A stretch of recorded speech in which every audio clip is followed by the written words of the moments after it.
The mahogany doors of Harrison Global's main conference room felt heavier than usual as I pushed them open. 24 pairs of eyes turned to watch me enter, board members, executives, and family, all gathered for what my father had cryptically called an emergency succession meeting. I took my usual seat at the far end of the table opposite my father. At 32, I'd spent the last decade building our family's investment firm into something remarkable, transforming my grandfather's modest trading company into a modern financial empire. But today felt different.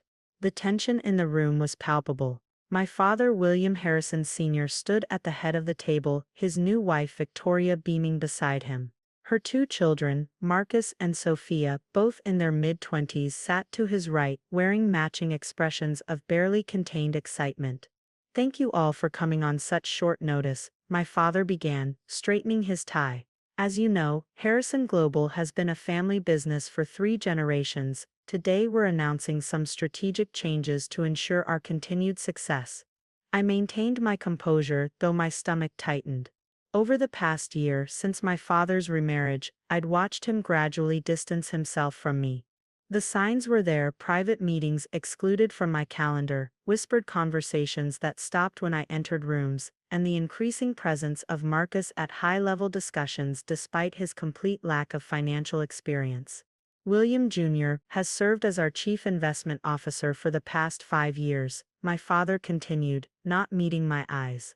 While his contributions are noted, the board and I have concluded that fresh perspectives are needed to lead us into the future. Several board members shifted uncomfortably in their seats. They knew as well as I did that under my leadership, Harrison Global's assets under management had grown from $2 billion to $47 billion. Our return rates consistently outperformed every major index.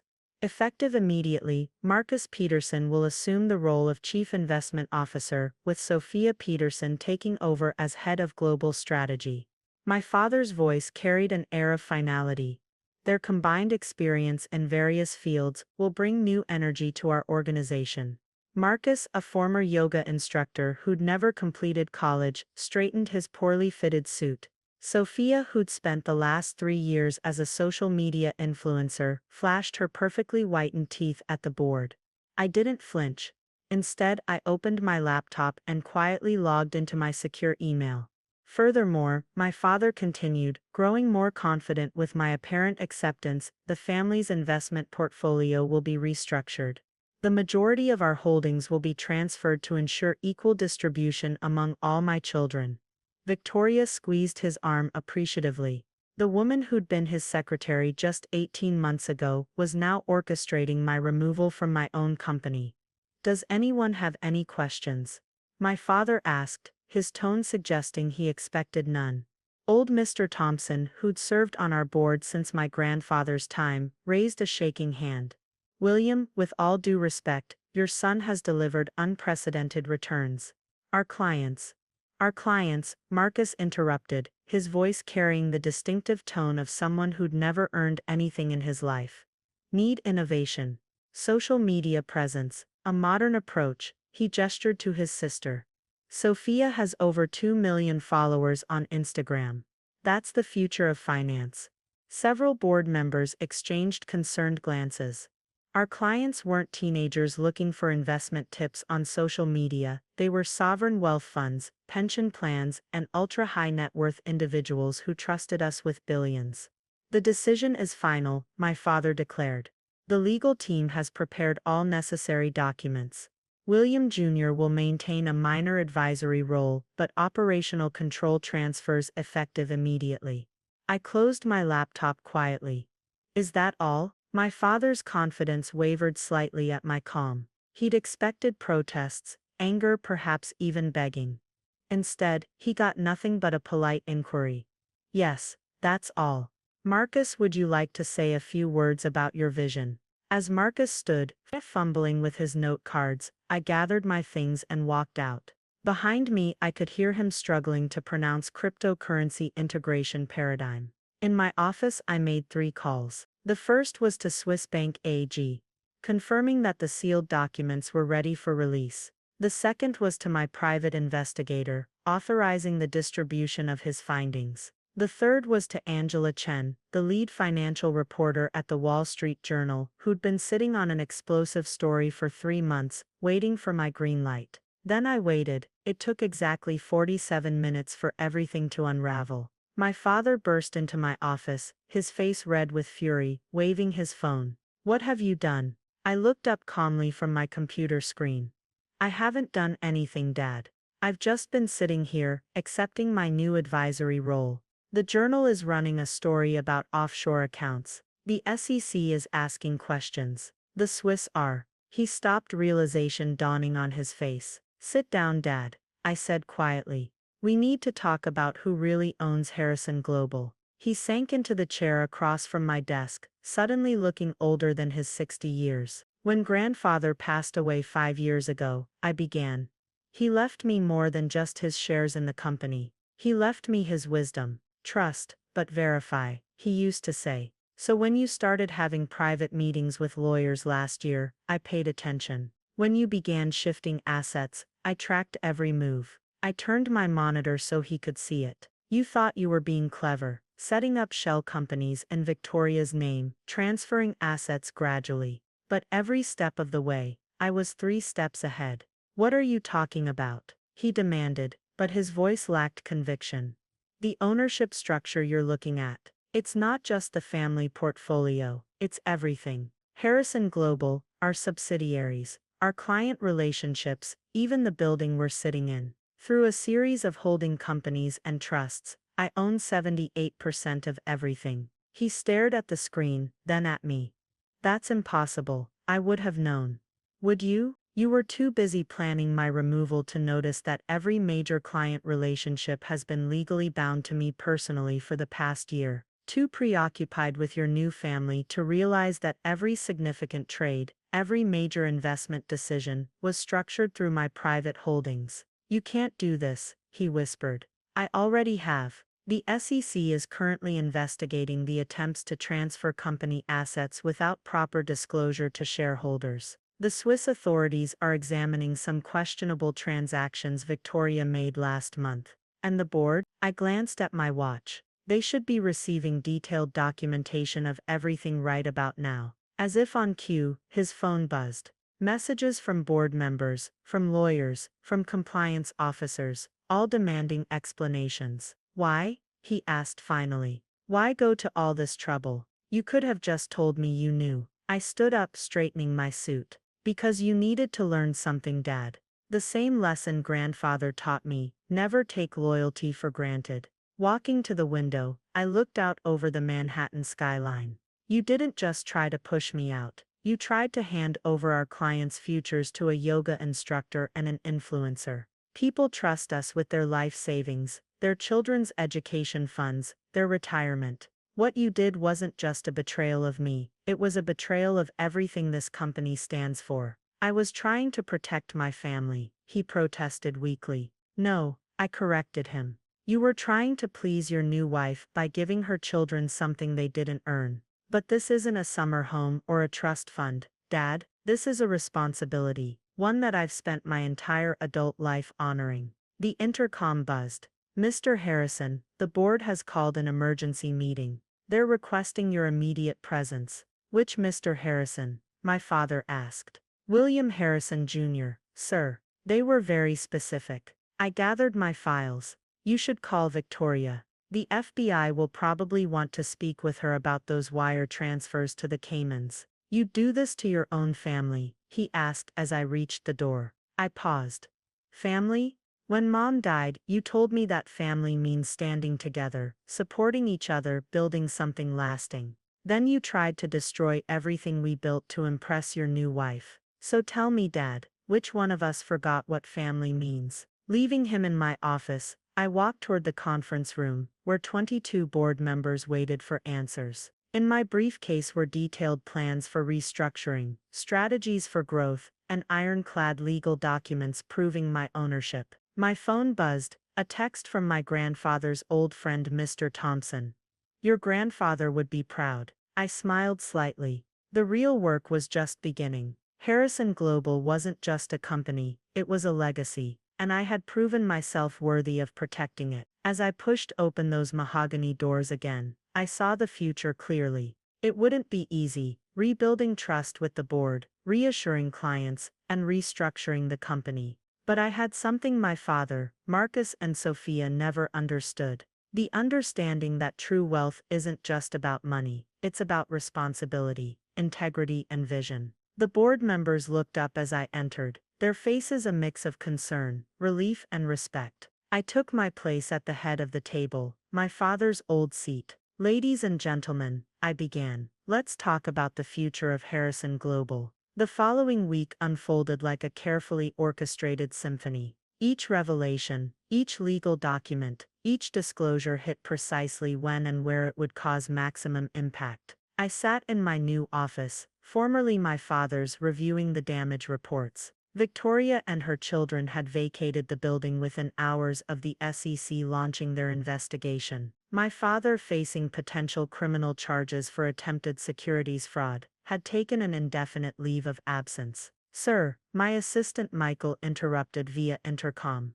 "The Financial Times is on line 1. They're asking about the ownership restructuring announcement." I picked up the phone. "William Harrison speaking. Mr. Harrison, Sarah Matthews from FT. Care to comment on the rumors that Harrison Global is undergoing a major leadership overhaul?" "Harrison Global is implementing previously planned succession protocols," I replied smoothly. "We're consolidating ownership and management structures to better serve our clients' interests. Our fundamentals remain strong, with assets under management now exceeding $50 billion. After handling the press call, I turned to the stack of folders on my desk. The top one contained photos from my private investigator, Victoria at various banks in the Caymans, Marcus meeting with competitors, Sophia attempting to access secure servers after hours, all evidence of their failed coup. A knock at my door drew my attention. Mr. Thompson entered, looking both weary and relieved. "The client calls are going better than expected," he said, settling into a chair. Once we explained the situation and showed them the new security measures, most seemed relieved. "Your father's plan would have put their investments at serious risk." I nodded, pulling up our client dashboard. 97% retention so far. The 3% we lost were Victoria's friends who she brought in last year. No significant impact. "And William Sr.?" Thompson asked carefully. "The board's decision was unanimous. He's out, but we're handling it quietly. Official story is early retirement to spend time with family." I managed to keep the bitterness from my voice. "In exchange for his resignation and Victoria's family signing comprehensive NDAs, we're not pursuing criminal charges." Thompson nodded approvingly. Measured response. "Your grandfather would have done the same." A notification popped up on my screen. Our stock was up 12% since the announcement of the planned succession. "The market likes stability," I commented. "And competent leadership." Speaking of leadership, Thompson leaned forward. "There's something else we need to discuss." Something else we need to discuss. The Asian expansion." "Ah, yes. The project my father had deliberately sabotaged to make my leadership look weak." I pulled out another folder, already handled. While everyone was distracted by the succession drama, I closed deals with 3 major Singapore funds. "We're opening the Hong Kong office next month." Thompson's eyebrows rose. "You've been busy." I learned from my grandfather, always have a backup plan. Or in this case several. I showed him the detailed strategy documents. Everything my father tried to derail, I was quietly fixing behind the scenes. "And the personal cost?" Thompson asked softly. "He's still your father." I stood and walked to the window, looking out at the city skyline. "The personal cost was paid the moment he decided his new wife's children deserved what I'd spent a decade building. Some things can't be undone." My phone buzzed, a message from my security team. My father was in the lobby, requesting a meeting. "Speaking of things that can't be undone," I showed Thompson the message. "What do you think?" The old man stood slowly. "I think you're now the CEO of one of the largest private investment firms in the world. Whether you meet with him is no longer a family decision, it's a business one." After Thompson left, I sat thinking for several minutes before pressing the intercom. Michael, please escort my father to conference room B and call legal. I want 2 witnesses present. 15 minutes later, I entered the conference room. My father had aged years in a week. His usual impeccable appearance was slightly disheveled. His shoulders slumped. Junior, he started. William, I corrected him. Or Mr. Harrison, if you prefer. This is a business meeting. He flinched but nodded. I've been thinking about what you said. About responsibility and legacy. Have you? I opened my laptop, making sure the recording software was running. I assumed you were busy helping Victoria explain those mysterious wire transfers to federal investigators. She's gone, he said quietly. Took the kids and left for Europe once the investigation started. Turns out you were right about their motivations. I usually am. It's why our clients trust me with their money. The barb hit home. Why are you here? He pulled out a folder, old worn leather. I recognized it immediately. Grandfather's original business plan for Harrison Trading, dated 1962. Your grandfather built this company from nothing, my father said, placing the folder on the table. I thought I was protecting his legacy by keeping it in the family. I didn't realize that Marcus and Sophia weren't family, that they just wanted the money, not the responsibility. That's why grandfather left controlling interest to me, not you. He saw what you couldn't. What do you want from me? He asked finally. I looked at him carefully. Nothing. You have nothing I want or need. The company is secure, our clients are protected, and our reputation will recover. This meeting is a courtesy because of the name we share. And my role here, you have none. The board's decision is final. You'll retain the shares grandfather left you, about 8% of the company, but you'll have no operational involvement. Your retirement package is generous, provided you maintain complete silence about recent events. He nodded slowly, running his hand over grandfather's folder. You know, he told me this would happen. The day he changed his will, he said you were the future of Harrison Global. I should have listened. Yes, you should have. I stood, signaling the end of the meeting. The security team will escort you out. Please don't attempt to enter the building again without an appointment. As he reached the door, he turned. For what it's worth, I'm proud of you. You protected everything I almost destroyed.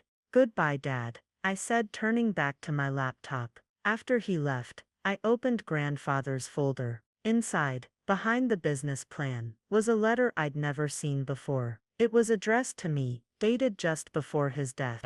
Dear William, if you're reading this, you've probably just saved the company from some damn fool decision your father made. He's a good man, but he trusts too easily, loves too quickly, and never learned the difference between family loyalty and business sense. You have both. That's why you're reading this letter. Remember 3 things. Power isn't about control, it's about responsibility. Family isn't always blood, and blood isn't always family. The hardest decisions are usually the right ones. Take care of my life's work, grandson. You were always the one I built it for. Love, grandfather. I carefully folded the letter and locked it in my desk. Outside my office, Harrison Global continued its operations. Traders made deals, analysts crunched numbers, clients entrusted us with their futures. My phone buzzed again. The Hong Kong team needed approval on the new office lease. Singapore wanted to discuss increasing their investment. London was calling about a potential acquisition. The future was calling, and I had work to do. After all, I had a legacy to protect.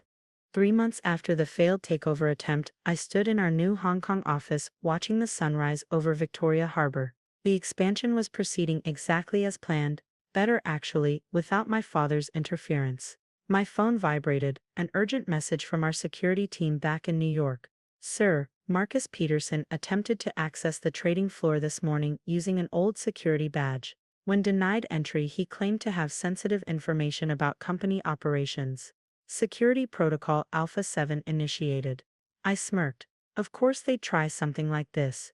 Victoria and her children had burned through their settlement money in record time, and now they were desperate. Implement Contingency Protocol Delta, I texted back, and send me the surveillance footage. The video showed Marcus, his designer suit now wrinkled and off-brand, arguing with security. Gone was the cocky wannabe executive who'd tried to steal my position. In his place stood a desperate man who'd learned the hard way that money without skill or knowledge doesn't last long. My next call was to our head of legal. Marcus made his move. Exactly as predicted. We're ready, she replied.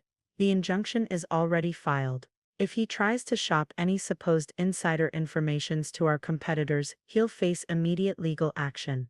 Plus, the NDAs he signed have some rather creative penalty clauses. I'd learned from Victoria's attempted betrayal, every legal document now had teeth. A knock at my office door interrupted my thoughts. James Wong, our new head of Asian operations, entered with a tablet. The Singapore Sovereign Wealth Fund just doubled their investment, he announced. They're impressed with how we handled the recent management transitions. I nodded. Send them the new prospectus for our tech fund. They'll want to get in early. There's something else, James added hesitantly. Your father has been making calls to our major clients in London. Of course he had. I pulled up our client protection protocol on my laptop. How many? He reached out to 7. All of them contacted us immediately to report the attempts. I allowed myself a small smile. At least we'd rebuilt client trust effectively. Send them all our appreciation gifts, the premium package, and activate the legal team in London. Already done. James paused. There's a board meeting next week. They'll want to discuss making the interim leadership changes permanent. The interim tag on my CEO position had been a formality, a nod to corporate governance. But now, with the company's value up 23% and client confidence restored, it was time to make things official. My phone buzzed again. A message from Mr. Thompson. Victoria's been spotted at Goldman Sachs, trying to shop her story. Forward their legal department our file. I texted back. They'll shut her down once they see what she tried to do here.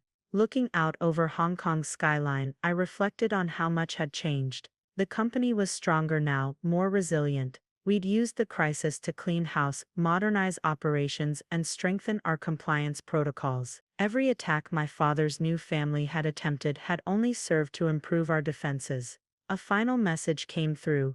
This one from an unknown number. Junior, we need to talk. Things don't have to be this way. Dad, I showed the message to James. Add this number to the block list. And schedule a call with the board for tomorrow. It's time to implement the final phase. The complete restructuring, James asked. Yes. New corporate structure, new board composition, new voting rights. By the time we're done, no one will ever be able to attempt what they tried again. Later that evening, in my hotel suite, I reviewed the restructuring documents. The new Harrison Global would be a fortress, protected not just by legal structures but by a network of fail-safes and checks that would make any future takeover attempt impossible. My laptop chimed, a video call from Mr. Thompson. The board is unanimous, he said without preamble. Tomorrow's vote will make you the youngest CEO in our history. Your father's remaining shares will be bought out at market rate and the company will finally be fully under your control. Any word from Marcus or Sophia? Thompson chuckled. After their failed attempts to sell non-existent secrets, they're on every major bank's blacklist. Victoria's trying to shop a book deal. But our lawyers have that covered too. I nodded. And Dad? Retired to Florida. Officially at least. Word is he's trying to start a small investment advisory firm. But no one in the industry will touch him. Your grandfather's old contacts made sure of that. The mention of my grandfather reminded me of his letter. Power isn't about control. It's about responsibility. I'd taken that to heart, using my control not for revenge but to strengthen and protect what he'd built. The Hong Kong expansion is just the beginning, I told Thompson. We're looking at opportunities in Dubai, Mumbai, and Sao Paulo. The future of finance is global, and we'll be leading the charge. Your grandfather would be proud, Thompson said. Not just of the business success, but of how you handled everything. You protected the company without destroying your father completely. That takes strength. After ending the call, I worked late into the night, finalizing the details of our global expansion. The attempted takeover had taught me valuable lessons about trust, power, and the importance of staying 3 steps ahead. My phone buzzed one final time. A news alert. Victoria had given an interview to a small financial blog, trying to spin her story. The market's response. Harrison Global's stock hit another all-time high. I closed my laptop and poured myself a drink, watching the lights of Hong Kong twinkle below. Tomorrow I would become the official CEO of Harrison Global. The board would approve our expansion plans, and the company my grandfather built would begin its next chapter. My father had taught me an unexpected lesson. Sometimes the greatest threats come from those closest to you. Oh. But I'd learned an even more important lesson from my grandfather. True power lies not in what you can take, but in what you can build and protect. The sun was rising over Victoria Harbour as I finished the last details of our restructuring plan. In a few hours, the financial world would wake up to a new Harrison Global. Stronger, more secure, and ready for the future. My father had tried to give away my life's work. Instead, he'd given me the opportunity to build something even greater. 1 year to the day after my father's attempted coup, I stood at the podium in Harrison Global's main auditorium, addressing our annual shareholders meeting. The room was packed with investors, board members, and financial press, all eager to hear about our record-breaking year. Harrison Global's assets under management have reached $89 billion.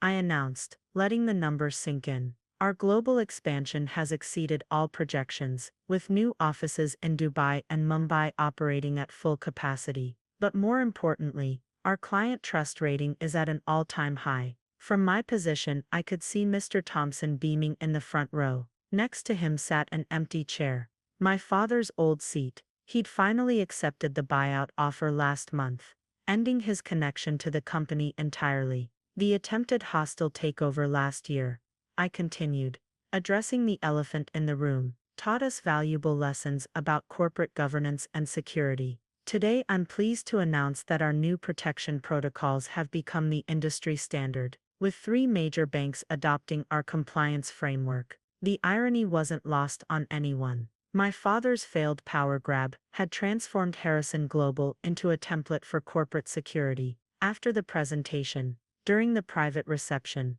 Mr. Thompson pulled me aside. "Have you seen this?" He handed me his tablet, showing a small news item. My father had filed for bankruptcy. His attempt to start a new investment firm had failed spectacularly. Victoria and her children were nowhere to be found. "Will you help him?" Thompson asked quietly. I took a moment before responding. "The company will honor his pension, as agreed. Beyond that, he made his choices." Just then my phone buzzed with an alert from our Singapore office. Another major sovereign wealth fund wanted to increase their investment. Our Asian expansion was exceeding even my optimistic projections. "Your grandfather's original business plan," Thompson mused, "called for Harrison Global to become a testament to long-term thinking and unwavering integrity. I'd say you've achieved that." Looking around the reception, I saw the next generation of Harrison Global taking shape. Young analysts I'd personally recruited, veteran traders who'd stood by me during the crisis, international partners who shared our vision. "We're not just managing money," I replied. "We're protecting legacies, our clients, our employees, and yes, my grandfather's." My assistant approached with an urgent message. The Financial Times wanted an exclusive interview about our upcoming tech fund launch. CNBC was requesting a live appearance to discuss our global expansion. Bloomberg wanted commentary on our innovative security protocols. A year ago they were writing about our family drama, I noted. Now they're writing about our success. As the reception wound down, I returned to my office, no longer feeling like my father's old space but truly mine. On my desk sat grandfather's folder, containing his original business plan and letter. I'd added something new, a printed copy of today's market close, showing Harrison Global's stock at an all-time high. My phone buzzed one final time that day. An unknown number, but I knew who it was. Junior, my father's voice sounded tired. "I heard about the shareholders meeting." "It's done, Dad," I replied calmly. "The company's secured. The legacy's protected. Let it go." A long pause. You did what I never could. "You made it truly great.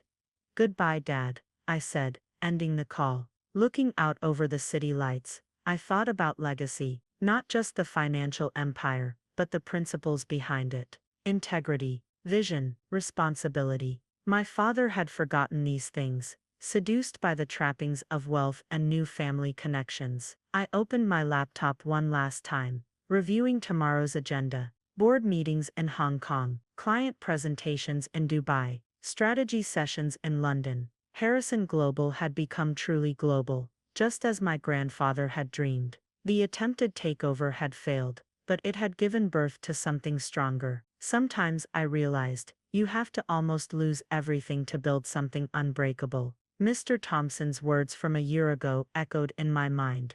Your grandfather would be proud. He was right, but not just because of the company's success. He would be proud because we'd protected his legacy, the right way, through excellence, innovation, and unwavering principles. As I prepared to leave for the day, I looked at the 3 framed photographs on my wall. My grandfather breaking ground on our first office building, my father and me at my college graduation, and now me at the opening of our Hong Kong office. 3 generations of Harrison men, but only one true vision. The company wasn't just secure now, it was thriving, and its future was brighter than ever. End of story.